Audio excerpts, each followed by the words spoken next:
Miss English Journey. Stop! Don't translate in your head. Yes, you! If you translate every sentence before speaking English, this podcast will change your life today. And trust me, thinking in English is much easier than you believe. Today, Rebecca will reveal simple tricks that even kids use to think faster. You don't want to miss this. So stay with us, because in the next few minutes, your English brain is going to wake up. Hello, everyone, and welcome back to Miss English Journey, where learning English is easy, natural, and fun. I'm Rebecca, and I'm so happy to be here with you today. Hello, Rebecca. It's great to be here with you and with all our listeners. How are you today, Rebecca? I'm great, James. Really happy and excited for another episode. And you? How are you today?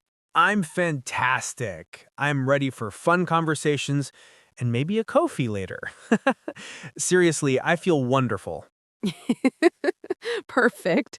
And before we start, thank you so much to everyone listening. Yes, thank you. And if you enjoy Miss English Journey, don't forget to subscribe, click the like button, and share this episode with your friends. It helps a lot. Exactly. So, James, what is our topic today? Today, we're talking about how to think in English right now with practical tips for beginners and intermediate learners. I love this topic. Let's start. James, do you remember the first time you tried speaking English? Oh yes, I was sweating, nervous, and translating every single word in my head. Exactly. And so many listeners feel the same. You think, how do I say this in English? Wait, translate first. No, the grammar, oh no. And then boom, silence. Yes, awkward silence. It happened to me all the time. But the good news? Thinking in English is a skill. Not magic, a skill. And today, we're teaching that skill, step by step. Okay, James, let's start with practical tips. Tip number 1, micro-English. Micro-English, what is that? It means using very small English sentences in your daily life. For example, when you wake up, say to yourself, I'm awake. I'm tired. I'm hungry. Where's my phone? That last one, I say every morning. Me too.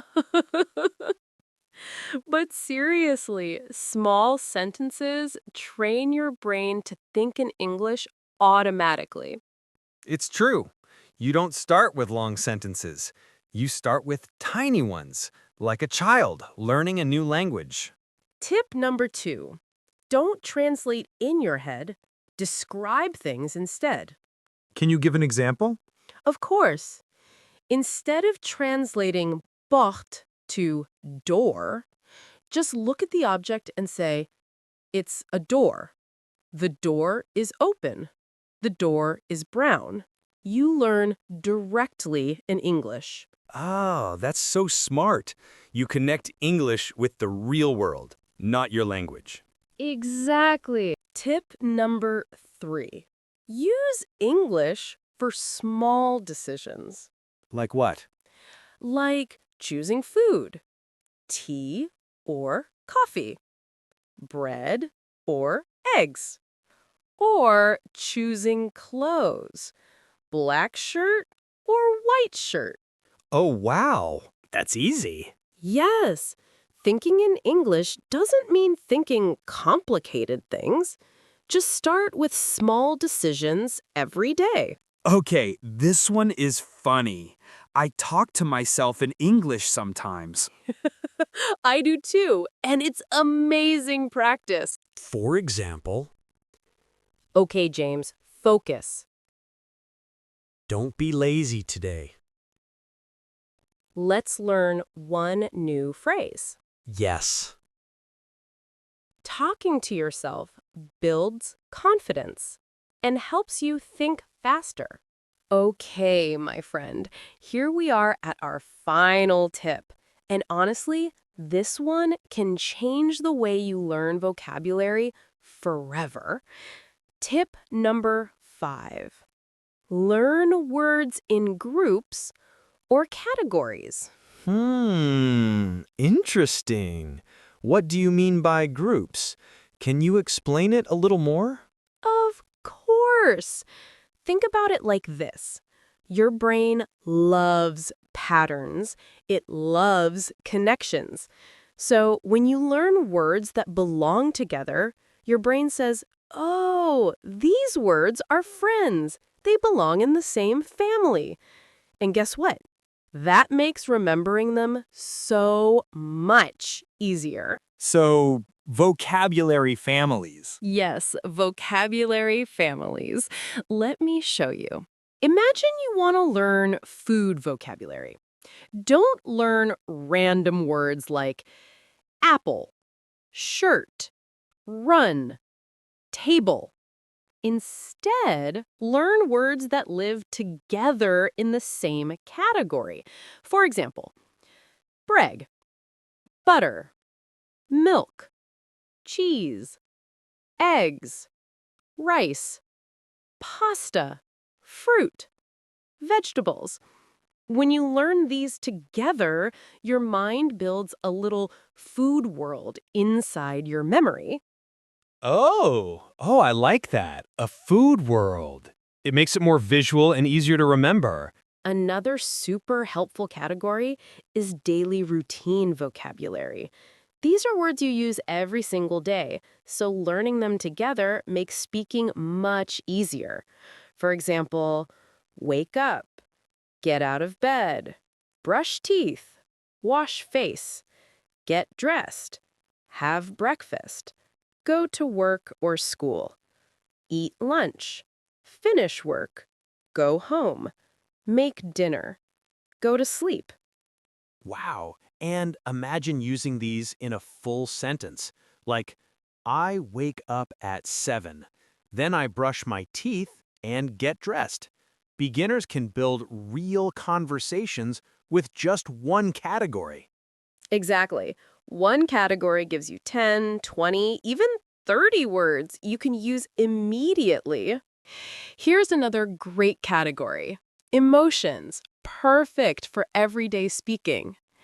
Happy, sad, nervous, excited, tired, angry, confident, confused. This is amazing. When learners group words like this, speaking becomes faster and more natural. Yes, and learning stops feeling heavy because instead of memorizing random vocabulary, you're building word families, word worlds, and word connections.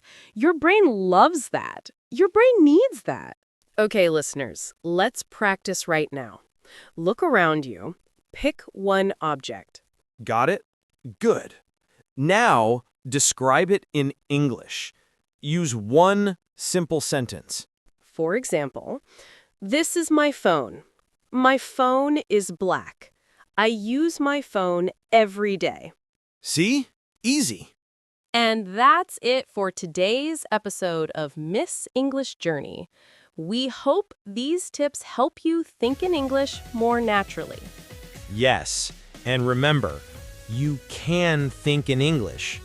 It just takes small steps every day.